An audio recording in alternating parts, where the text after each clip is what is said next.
말씀 예수님의 이름으로 기도드리옵나이다. 아멘. 오늘 말씀은 신명기 17장입니다. 신명기 17장 1절로 7절까지 말씀 같이 보겠습니다.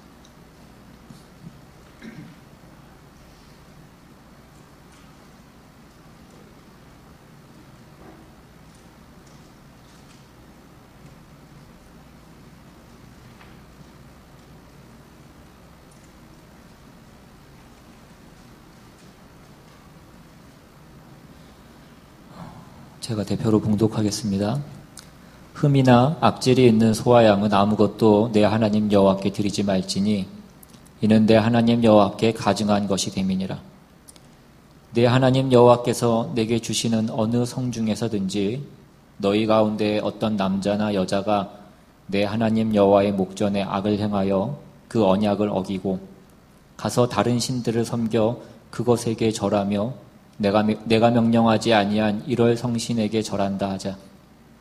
그것이 네게 알려짐으로 네가 듣거든 자세히 조사해 볼지니 만일 그 일과 말이 확실하여 이스라엘 중에 이런 가증한 일을 행함이 있으면 너는 그 악을 행한 남자나 여자를 내 성문으로 끌어내고 그 남자나 여자를 돌로 쳐 죽이되 죽일 자를 2사람이나 3사람의 증언으로 죽일 것이요 한 사람의 증언으로는 죽이지 말 것이며 이런 자를 죽이기 위하여는 증인이 먼저 그에게 손을 댄 후에 뭇 백성이 손을 댈지니라.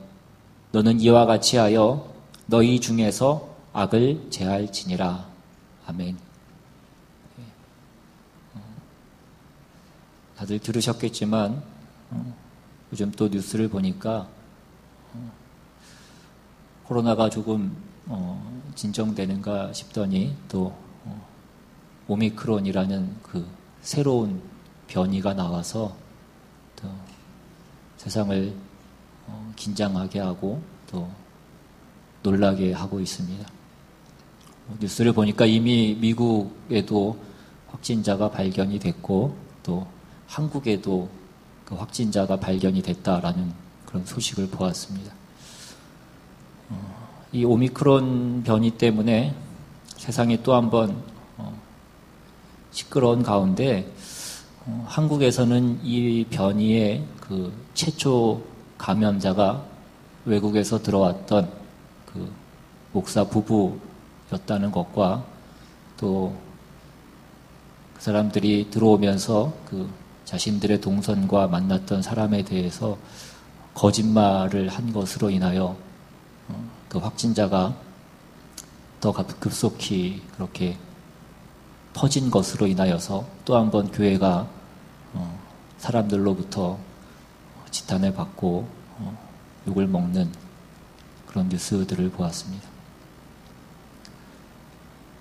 이런 기사를 볼 때마다 참 목사기 전에 믿는 신자의 한 사람으로서 참 마음이 착잡하고 참 답답한 그런 마음을 금할 수가 없습니다. 물론 하나님을 믿는 사람도 바이러스에 걸릴 수 있습니다. 믿음이 좋다고 안 걸리는 것도 아니고 목사라고 코로나에 걸리지 않는 것은 아닙니다. 그러나 그렇게 대놓고 거짓말을 해서 그 많은 사람들에게 민폐를 끼쳐서야 되겠냐라는 것입니다. 기독교인이 코로나 바이러스에 걸리는 것은 죄가 아니지만 거짓말을 해서 많은 사람들에게 피해를 주는 것은 그것은 죄가 될 수 있다라는 것입니다. 아무리 해외에 나가서 열심히 선교를 하면 그것이 무슨 소용이 있냐라는 것입니다. 국내에 있는 모든 그 전도의 문은 오히려 더 막히고 더 닫아놓는 그런 일들을 지금 하고 있는 것입니다. 오늘날 우리가 사는 이 시대의 어떤 전도나 선교라고 하는 것은 어떤 말과 열정으로만 되는 것이 아니라 우리가 살아가는 우리의 공동체에 대한 어떤 책임 있는 삶을 통하여서 그것이 이루어지는 것입니다. 교회에서 아무리 열심히 기도하고 아무리 찬양을 해도 이러한 상태로 어떤 신자 한 사람 한 사람의 어떤 신앙의 수준이 이 정도 상태에 머물러 있다라고 한다면 교회는 점점 더 이 세상 가운데 그 설 자리를 잃어버리게 되고 점점 더 무너질 수밖에 없을 것입니다. 오늘 본문에도 보시면 오늘 본문의 가장 중요한 내용은 그 공동체 안에 들어온 그 악을 어떻게 처리할까 하는 것에 대한 말씀입니다. 공동체 안에 하나님의 언약을 깨는 행위, 특별히 다른 신을 섬기는, 그 우상을 섬기는, 하나님을 배도하는 어떤 행위가 그 공동체 가운데 있거든 그것은 가차없이 엄히 처벌할 것을 오늘 성경이 우리에게 말씀해 주고 있습니다. 그들을 불쌍히 여기지도 말고 죽이라라는 것입니다.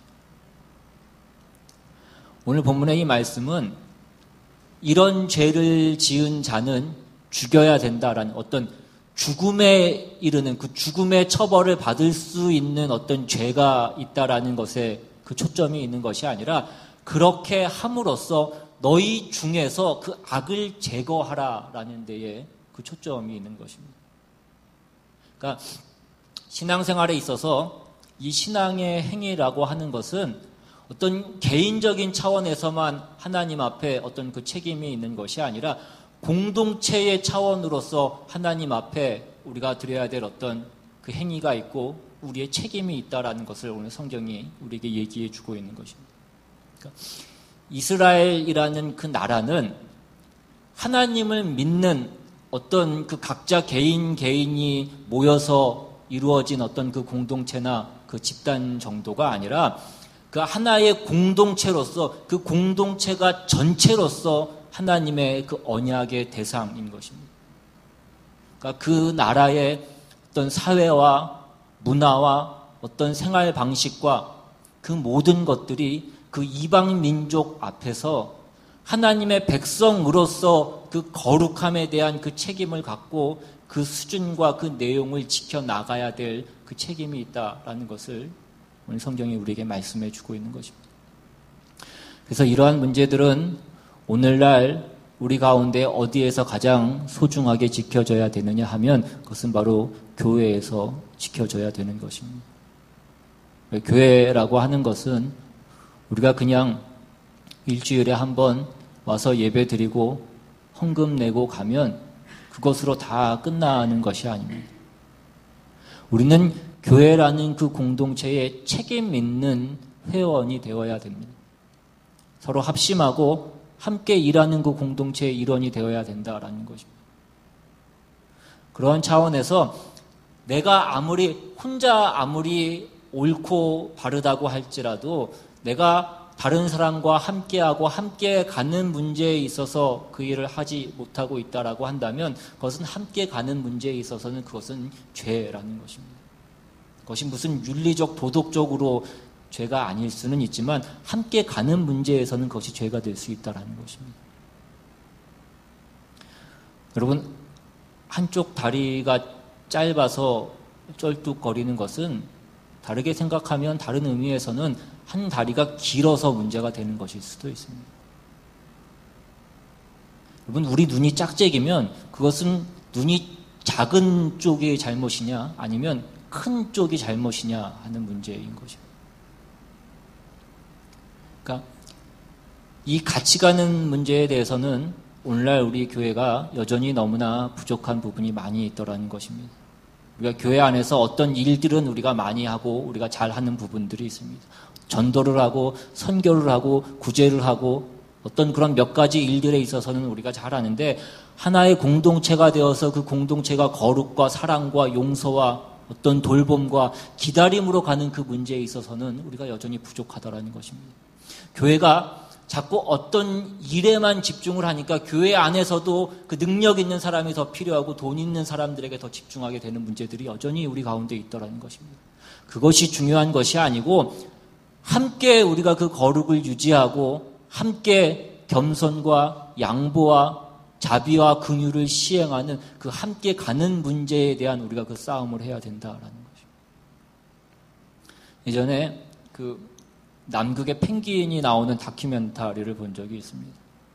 그 극한의 추위 속에서 그 안에서 살아가는 그 펭귄의 모습들을 보면서 그들의 어떤 그 생활의 모습이 얼마나 아름답고 장엄한지 그것을 느끼게 된 적이 있었습니다.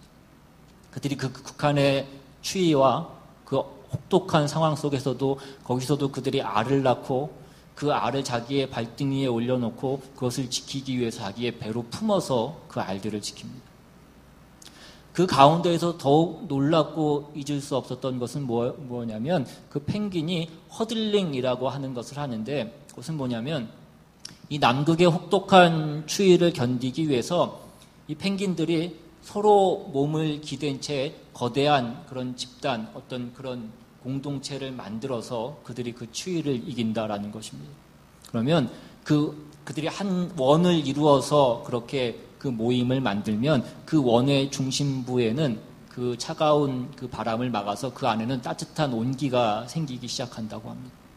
물론 맨 바깥쪽에서 그 혹독한 바람을 맞아야 되는 펭귄들은 점점 더 그 체온이 떨어진다고 합니다.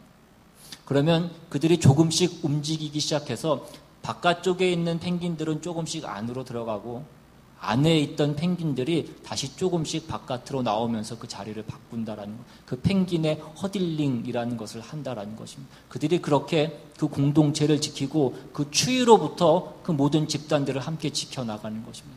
어떻게 보면 그 가운데로 따뜻한 곳으로만 파고들기 위해서 수단과 방법을 가리지 않는 어떤 인간 사회보다 훨씬 더 나은 모습을 보이는 것이 이 펭귄들이더라는 것입니다. 하나의 공동체가 건강해지려면 이런 원리가 작동을 해야 되는 것입니다. 여러분, 우리가 살아가는 이 세상을 우리가 가진 어떤 믿음과 신앙 하나만으로 우리가 이 세상을 이기면서 살아갈 수 없습니다.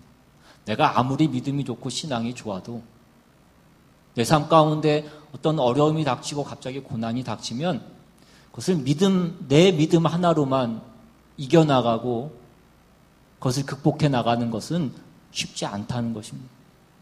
우리에게는 참으로 많은 격려와 위로와 또 우리의 편이 필요하더라는 것입니다. 그것이 바로 우리의 가정이고 또한 우리의 교회여야 되는 것입니다. 그래서 우리의 가정과 우리의 교회는 그 가정과 교회를 깨는 어떤 그 치명적인 문제에 대해서는 우리가 단호하게 대처를 해야 된다라는 것입니다. 여러분, 가정을 깨는 것이 무엇입니까? 가정을 깨는 가장 중요한 것은 신뢰가 깨지는 것입니다. 그 신뢰를 깨지게 하는 가장 대표적인 것이 무엇입니까? 배우자의 외도입니다. 배우자의 외도라고 하는 것은 어떤 도덕적 윤리적으로 잘못이기 이전에 그것은 어떤 전 인격체의 하나의 결합을 깨는 것이기 때문에 그것은 가장 큰 죄이고 가장 큰 문제인 것입니다. 사랑과 신뢰와 하나됨을 깨는 것입니다. 그것이 깨지면 그 다음부터는 그 부부도 왼수가 되는 것입니다. 마찬가지로 교회는 이 이스라엘 백성에게서와 마찬가지로 하나님만으로 우리의 모든 소원과 자랑과 주인과 그 경배의 대상으로 삼고 그로부터만 우리의 모든 생명과 진리와 모든 내용과 목표와 원칙이 나온다라는 것을 근거로 삼아서 세워지는 어떤 그런 공동체인 것입니다. 여기에는 어떤 이해관계나 자기 증명을 위해서 모인 단체가 아니라는 것입니다. 그래서 이러한 문제들이 생기면 우리는 그것을 단호히 제거해야 되는 것입니다. 그래서 교회에 보면 교회는 권징이라는 것이 있습니다. 그 잘못한 것에 대해서 치리해야 되는 그런 내용들이 있습니다. 이것 또한 앞에서 말씀드린 것과 마찬가지로 어떤 잘못한 자를 처벌하고 심판하자는 데 그 목적이 있는 것이 아니라 우리가 무엇을 지켜야 되는지를 상기시키기 위해서 우리에게 주어져 있는 것입니다. 오늘 본문 6절 이하에 보시면 죽일 자를 2사람이나 3사람의 증언으로 죽일 것이요 한 사람의 증언으로는 죽이지 말 것이며 이런 자를 죽이기 위하여는 증인이 먼저 그에게 손을 댄 후에 뭇 백성이 손을 댈지니라. 너는 이와 같이 하여 너희 중에서 악을 제할지니라 라고 이렇게 말씀합니다. 그러니까 그 공동체 내에 있는 어떤 그 죄인을 처벌하는 그 문제에 있어서 그 성에 있는 온 주민이 다 참여해서 그 형벌을 집행하는 일을 하게 하는 것입니다. 이것은 그 죄악을 제거하는 그 일에 모든 공동체 일원들이 다 책임이 있다라는 것을 또한 우리에게 말씀해 주고 있는 것입니다. 또한 이 일을 두 사람이나 세 사람의 증인이 있어서 그 증언으로 이 일을 집행해야 된다라고 얘기하고 있는 것은 그 일을 행하는 것이 어떤 한 사람 개인이 어떤 다른 사람들을 해코지하기 위한 것이나 다른 사람들을 처벌하여 그가 가진 것을 탈취하기 위한 것으로 그 일을 사용하지 않도록 하기 위해서, 그걸 막기 위해서 지금 이 제도를 주어주고 있는 것입니다. 물론 이렇다고 해서 이것이 다 막아지지는 않습니다. 그래서 이와 비슷한 그 하나님의 경고를 주고 있는 말씀이 신명기 13장에도 나오는데, 거기에는 뭐라고까지 말씀을 하냐면, 그 앞에 신명기 13장 13절 이하에 너희 가운데서 어떤 불량배가 일어나서 그 성읍 주민을 유혹하여 이르기를 너희가 알지 못하던 다른 신들을 우리가 가서 섬기자 한다 하거든 너는 자세히 묻고 살펴보아서 이런 가증한 일이 너희 가운데 있다는 것이 확실한 사실로 드러나면 너는 마땅히 그 성읍 주민을 칼날로 죽이고 그 성읍과 그 가운데에 거주하는 모든 것과 그 가축을 칼날로 진멸하고 또 그 속에서 빼앗아 차지한 물건을 다 거리에 모아놓고 그 성읍과 그 탈취물 전부를 불살라 내 하나님 여호와께 드릴지니 그 성읍은 영구히 폐허가 되어 다시는 건축되지 아니할 것이라. 너는 이 진멸할 물건을 조금도 내 손에 대지 말라. 그리하면 여호와께서 그의 진노를 그치시고 너를 긍휼히 여기시고 자비를 더하사 내 조상들에게 맹세하신 같이 너를 번성하게 하실 것이라. 지금 이 말씀에 뭐라고 경고하고 있습니까? 이 진멸할 물건을 너는 조금도 내 손에 대지 말라라고 이렇게 얘기합니다. 그러니까 여기에 담겨있는 어떤 의미 가운데 하나는 다른 사람의 재물을 탈취하기 위해서 상대방을 죄인으로 모는 그 일을 하지 못하게 하는 것입니다. 여러분, 이와 같은 일들은 그 교회사를 보면 중세시대에 너무나도 많이 일어났던 일들이었습니다. 그 다른 사람이 가진 어떤 재물이나 그 지위를 뺏기 위해서 그 사람을 죄인으로 모아서 어떤 단체를 이단으로 몰아서 종교 재판에 걸어서 그들을 죄인으로 몰고 그가 가진 지위와 재물들을 빼앗아 자기 것으로 취했던 그 일들이 너무나도 많이 있습니다. 성경에도 보시면 그 아합 왕이 나봇의 포도원을 빼앗은 것이 바로 그와 같은 방법이었습니다. 거짓 증인을 세워서 그 나봇을 죄인으로 몰아서 그 포도원을 뺏은 것입니다. 바꿔서 얘기하면 우리가 믿는 그 신앙이라는 이름으로 우리가 그것을 우리의 유익을 위해서 써먹는 일은 얼마든지 가능하더라는 것입니다.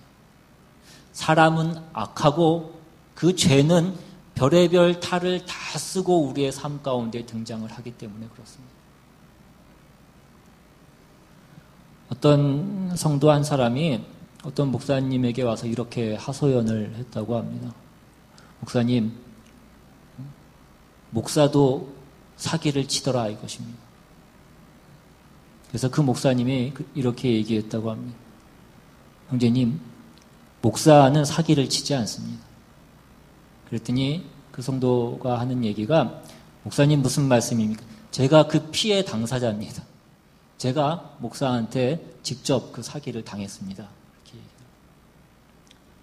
그러니까 목사님이 하는 얘기가 그건 목사가 사기를 친 게 아니라 사기꾼이 목사를 하는 것입니다. 사기꾼은 사기를 치기 위해서는 뭐든지 다 하는 것입니다. 그래서 사기꾼이 무슨 요즘에도 보면 뭐 검사가 되기도 하고 판사가 사기꾼도 있고 뭐 의사가 사기꾼이 되기도 하고 목사도 되고 심지어 대통령도 될 수 있는 것입니다. 심지어 메시아도 사기꾼이 사기를 치기 위해서 자신이 메시아라고 하는 것이 우리 삶 가운데 우리가 볼 수 있는 그러한 일들입니다. 사기꾼이 못할 것이 무엇이 있느냐라는 거죠. 우리도 우리의 신앙생활 가운데 이와 같은 일들을 할 때가 있습니다. 전에도 말씀드렸지만 교회에 대한 불평을 얘기할 때 우리가 제일 많이 쓰는 말이 무엇이냐면 이 교회는 사랑이 없다라는 것입니다. 그 얘기를 어떤 비난과 어떤 굉장한 분노를 가지고 얘기하는 그런 것들은 다 뭐냐면 어떤 교회나 있는 것을 우리가 보게 됩니다. 근데 이러한 것들은 다 뭐냐면 내가 그 교회에서 어떤 내가 원하는 만큼의 대접을 받지 못한다라는 데에 대한 분노지, 이 교회가 사랑이 없기 때문에 내가 그것을 걱정하고 그것을 염려하는 것으로부터 나오는 얘기는 아니더라는 것입니다. 이 교회는 사랑이 없어. 그래서 이 교회는 틀렸어. 이 교회는 망해야 돼. 문 닫아야 돼. 라고 얘기를 하는 것이지, 이 교회는 사랑이 없구나. 그래서 나라도 더 웃고 더 신경 쓰고 다른 사람을 따뜻하게 대해야지, 이렇게 하는 성도는 우리가 많이 찾아볼 수가 없더라는 것입니다. 여러분이 속한 그 신앙의 공동체의 어떤 그 약점을 발견한다면 내가 그것을 메꾸기 위해서 내가 그 노력을 해야 되는 것입니다. 우리가 잘 아는 그 구멍난 댐을 메우기 위해서 자기의 팔을 넣고 자기의 온 몸으로 그것을 막았던 그 네덜란드 소년처럼 내가 보이는 어떤 그 약점이 있다라고 한다면 내가 그것을 메꾸고 막아야 된다라는 것입니다. 근데 우리는 어떻게 하냐면 다 그냥 저봐 하면서 우리는 그냥 지나가 버리는 것입니다. 댐이 새는 것을 보고도 뭐 부실공사니 어쩌니 누가 돈을 해먹었니 어쩌니 하면서 얘기만 했지 그냥 그것을 지나가 버리고 마는 것입니다. 그래서 결국 그 댐이 터지고 나면 결국은 그 마을이 수장되고 거기에 있는 사람들은 다 죽을 수밖에 없는 것입니다. 우리는 뭘 배워야 되냐면 신앙이라는 것이 우리의 개인적 차원에서의 책임뿐만 아니라 공동체적 차원에서의 책임이 있다는 것을 우리가 기억해야 된다는 것입니다. 성경이 우리에게 얘기해주고 있는 대표적인 그 말씀이 무엇이냐면 갈라디아서 6장으로 한번 가보시면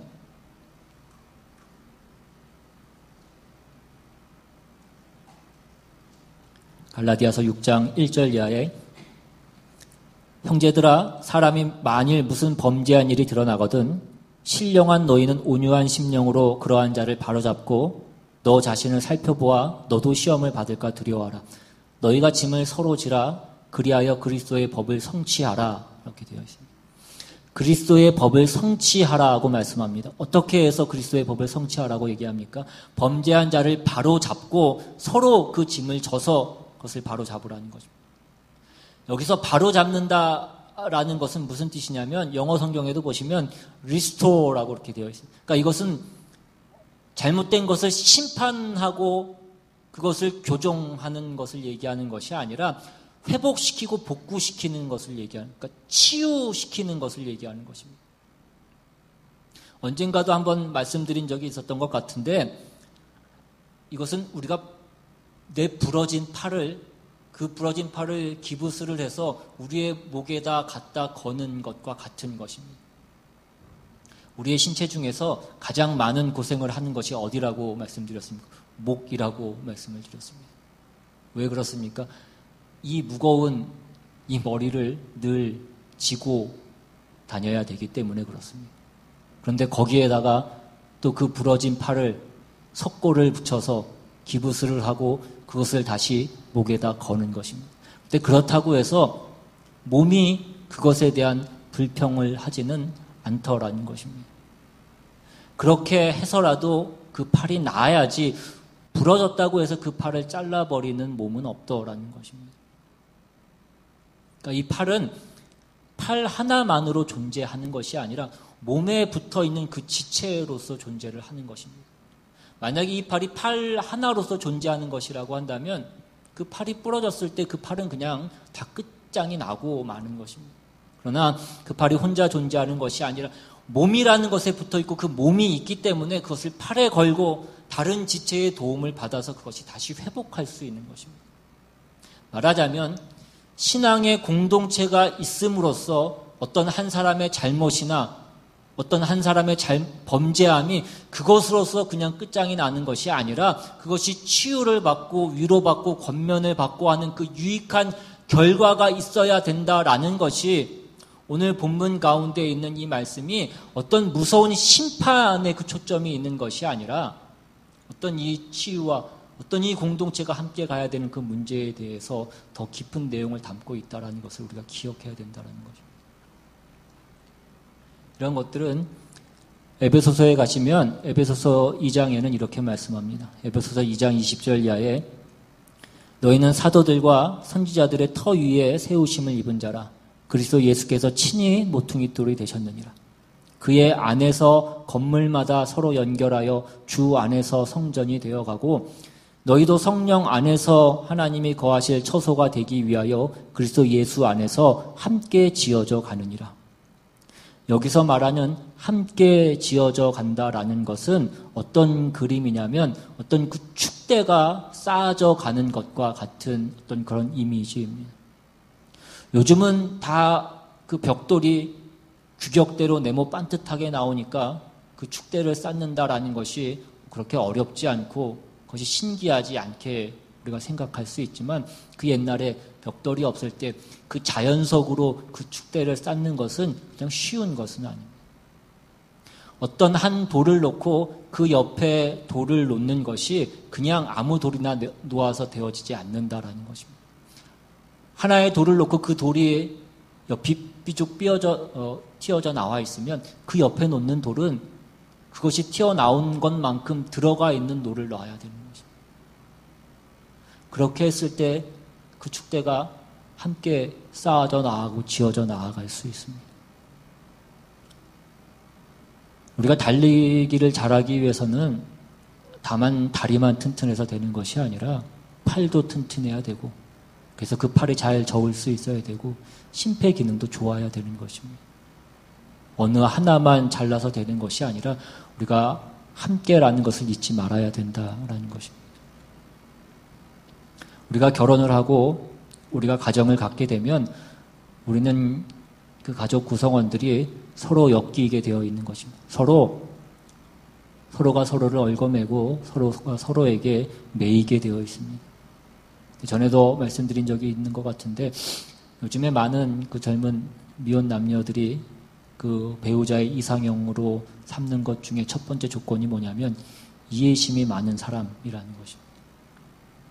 물론 그 첫 번째 조건이 돈이 아니고 외모가 아니고 성격이고 이해심이 많은 것이다 라고 얘기를 하니까 그것이 괜찮은 것처럼 그렇게 생각이 될 수도 있지만 그 안에 숨겨진 그 어떤 숨은 의도는 무엇이냐면 내가 결혼을 하고 나서도 내가 하고 싶은 대로 살겠다라는 어떤 그 마음이 숨겨져 있는 것입니다.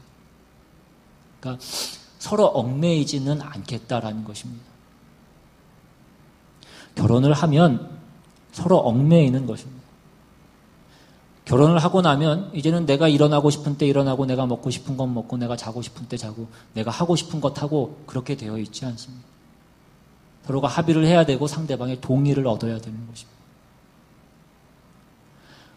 우리 예수님이 우리를 구원하기 위하여서 그냥 저 하늘에서 말씀만으로 우리를 구원하신 것이 아니라 이 땅에 우리의 모습으로 인간이 되셔서 이 땅에 오셔서 우리의 모든 아픔과 우리의 모든 고통을 다 겪으시고 그 아픔과 고통을 다 아셔서 우리의 연약함을 체휼하시는 것입니다. 그래서 우리의 편에 서신다라는 것입니다. 그냥 말씀만으로 저 하늘에서 우리의 머리가 되시고 우리의 구주가 되시고 우리를 구원하신 것이 아니었다라는 것입니다. 오늘 우리는 우리의 공동체 안에서 어떤 권위와 순종과 사랑과 신뢰와 인내를 비로소 배워가야 되는 것입니다. 공동체가 없으면 우리는 그러한 것들을 배울 수도 없고 그러한 것들을 가질 수도 없습니다. 어떤 권위의 대상이나 어떤 순종의 대상이나 사랑의 대상과 용서의 대상이 없는데 우리가 그것을 어디에서 어떻게 배울 수 있겠냐라는 것입니다. 그래서 이런 교회라는 것은 그 단체가 어떤 힘을 모아서 무엇을 어떤 일을 하기 위한 그 숫자가 아니라는 것입니다. 이렇게 모임으로써 우리는 비로소 거룩을 이루어가고 어떤 그 진리를 열매 맺고 그 일을 위하여서 함께 격려하고 함께 나아가고 함께 힘을 모으는 것입니다. 그것이 신앙 공동체인 것입니다. 오늘 우리는 우리의 신앙이 이러한 차원에서도 눈을 뜰 수 있어야 됩니다.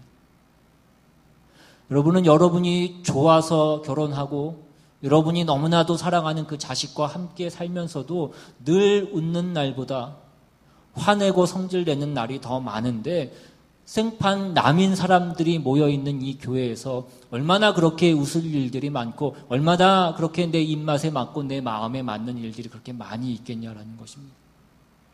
이곳이야말로 우리의 어떤 신앙의 훈련장이 되는 것입니다. 우리는 이곳에서 훈련을 받아야 되고 우리는 이곳에서 배워야 되는 것입니다. 우리가 하기 싫다고 해서 우리가 안 할 수 있는 문제가 아니라는 것입니다. 여러분, 우리가 공부가 좋아서 하는 사람들이 어디에 있습니까? 그러나 우리가 커서 철이 들고 나면 우리가 우리 자녀들을 키우면서 우리가 깨닫게 되는 것이 공부는 해야 되더라 이것입니다. 아이가 학교 가기 싫다고 학교 안 보내는 부모가 어디 있느냐라는 것입니다. 마찬가지인 것입니다.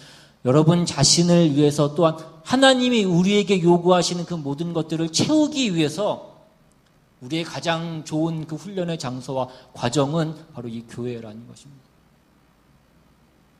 거기에 여러분이 와서 열심히 참여하시고 함께 그 죄악을 몰아내고 하나님의 사람으로서의 그 아름다움과 그 영광들을 우리가 힘을 모아서 우리가 만들지 않으면 그 학교의 수준만큼 그 학생이 될 수 없는 것과 마찬가지로 그 교회의 수준만큼 우리 모든 교인의 어떤 신앙의 수준이 될 수밖에 없는 것입니다. 이러한 차원에서 우리는 오늘 하나님께서 오늘 우리에게 이 무서운 경고를 주고 있는 그 의도가 무엇이고 그 내용이 무엇인지 오늘 우리가 이 말씀 가운데 어떻게 책임을 져야 되고 어떻게 반응해야 되는지 우리 자신의 신앙을 다시 한번 심각하게 돌아보실 수 있기를 바랍니다. 우리가 그냥 교회에 와서 좋은 말씀 듣고 그냥 감격하고 고개 끄덕이고 돌아가면 그것으로 우리가 다 되는 것은 아니라는 것입니다. 우리가 이곳에 와서 우리가 어떤 감동을 받고 무엇을 감격하고 무엇에 반응하고 또 어떤 분노를 했던지 간에 그게 하나님 하나의 감상으로 남아서 될 일은 아니라는 것입니다. 훨씬 더 여러분의 삶의 어떤 중요한 현장으로서 여러분의 신앙 공동체를 만드시고 지키시고 거기에 책임을 지시고 거기에서 혜택을 입는 우리 모두가 되어야 된다는 것입니다. 그러기 위해서 좀 더 이 하나님의 경고에 대해서 오늘 저 여러분들이 다시 한번 각성하시고 예민해지실 수 있기를 바랍니다. 우리의 신앙이 그냥 늘 따로따로 있어서 그냥 늘 세상에서 각계격파되어서 그 세상에 표류하는 것처럼 되어 있는 것에 대해서 다시 한번 우리가 회개하고 반성할 수 있기를 바랍니다. 우리의 힘이 없는 것이 아니라 우리의 힘이 있는 것을 우리가 놓치고 있는 것입니다. 우리가 그것을 기억하시고 우리의 교회를, 여러분의 교회를 여러분이 지키실 수 있기를 바랍니다. 교회는 무슨 목사의 것도 아니고 누구의 것도 아닙니다. 근데 오늘날 많은 교회들이 자꾸 누구 아무개 목사의 이름을 내는 것으로 바뀌어져 가고 있는 것을 우리가 보게 됩니다. 많은 사람이 모이고 많은 어떤 큰 일을 하는 것으로 누구 목사의 교회, 여러분 그것은 바른 방향으로 나아가고 있는 것이 아닙니다. 그것은 그냥 자기 증명일 뿐이고 자기 자랑에 불과한 것입니다. 그런 것 말고 실제로 거기에 참여한 교인들이 하나님이 요구하시는 그 신앙의 수준으로 나아가는 그 교회를 우리가 만들어야 된다는 것입니다. 그렇게 오늘 우리가 가진 우리의 책임과 우리의 권리가 무엇인지를 다시 한번 기억하시고 그것을 감당하시고 감수하시는, 그래서 하나님께서 우리에게 주신 이 복된 공동체를 공동체답게 함께 만들어 가시는 저와 여러분 되시기를 주님의 이름으로 축원합니다. 우리 시간 같이 한번 찬양하고 또 기도하기를 원합니다. 하나님께서 우리에게 이 교회를 주신 이 교회를 통하여서 우리가 해야 될 일이 무엇이고 또 이 교회를 통해서 배워야 될 것이 무엇인지 무엇을 만들어 가야 되고 무엇을 훈련받아야 되는지 다시 한번